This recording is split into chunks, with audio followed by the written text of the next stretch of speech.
Hello everyone and welcome back to my channel Edmond Mindaros at another TikTok tutorial ang pag-uusapan natin at i-guide ko kayo on how to set up for TikTok Shop for Creators 2025.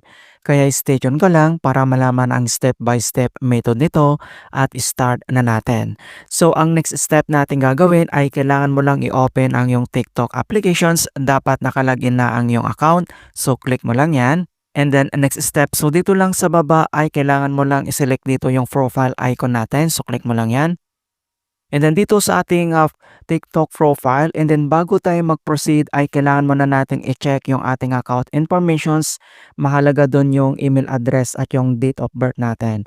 Okay, so dito lang sa top right corner, kailangan mo lang i-click yung tatlong line. And then select mo lang dito yung settings. And then dito sa settings and privacy, and then dito lang sa account, so click mo lang yan. And dito lang sa ating account information, so i-click mo lang yan. And then kailangan naka-add na dito yung ating mobile number, yung email address na ginagamit natin na active, and then yung date of birth, kailangan naka-confirm na siya para mas madali na lang.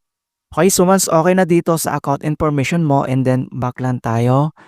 And then same dito sa tatlong line, so click mo lang yan. And then i-select mo lang dito yung TikTok Studio, so click mo lang yan. And then dito sa TikTok Studio, and then scroll down ka lang.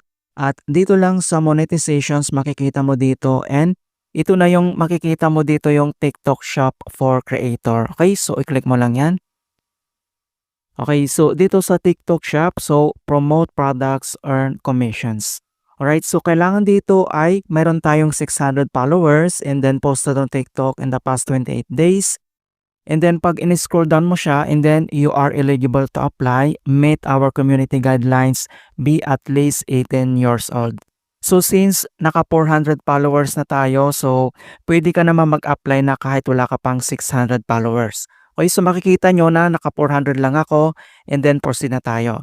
And then next step, so pwede mo i-check tong receive marketing messages from TikTok Shop para kahit anong mga informations and details na TikTok ay marireceive natin sa mga marketings na makakatulong sa atin. So, i-check mo lang tong circle na yan.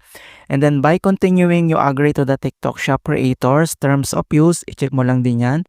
And then makikita mo dito yung apply. So, i-click mo lang yan. Okay, so makikita mo na dito na congratulations.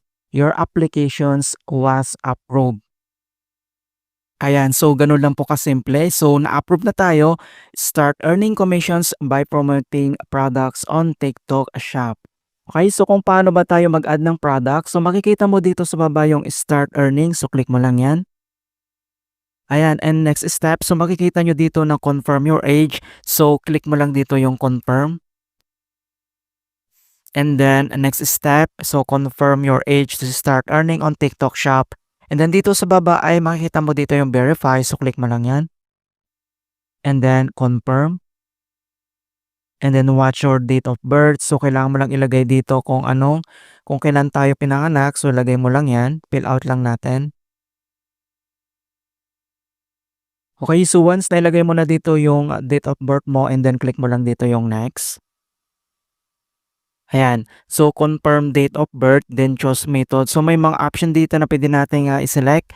O facial age estimations, credit card authorizations, and selfie with ID.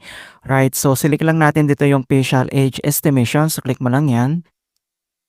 And then, next step. So, may mga informations, added informations dito na pwede natin i-read bago tayo mag-proceeds. And then, next step ay click mo lang dito yung open camera. And then, may mga additional informations din dito. So, tips, find well it late area, remove your hat or reduce shadows, keep your glasses on. Right? And then, click mo lang dito yung got it. Camera. Ayan, so makikita nyo na dito na age estimations and then age confirm. And then, thanks for confirming your age. And then, click mo lang dito yung close. Ayan. So, pwede na tayo mag-start para makapag-earn na tayo ng mga commissions. Makikita mo dito sa TikTok Shop Toolkit, and then select mo lang dito yung Product Marketplace. Okay, so i-click mo lang yan. And then dito naman sa kanyang products, select ka lang dito kung anong categories yung gusto mong product yung i-recommend mo or yung ipopromote mo. So for example, select lang tayo dito ng electronics. So click mo lang yan. And then click mo lang dito sa baba yung next. And then ito yung mobile device accessories. So makikita mo dito. And then kailangan mo lang i-click dito yung add. And then makikita mo na dito na added na siya sa ating marketplace and then back lang tayo. Ayan, so ganun lang po kasimple mga kaibigan kung paano natin i-set up yung TikTok Shop for Creator. In hope na nakapagbigay ako ng konting kaalaman at guide tungkol sa TikTok Shop tutorial. Thank you guys and see you in my next tutorial.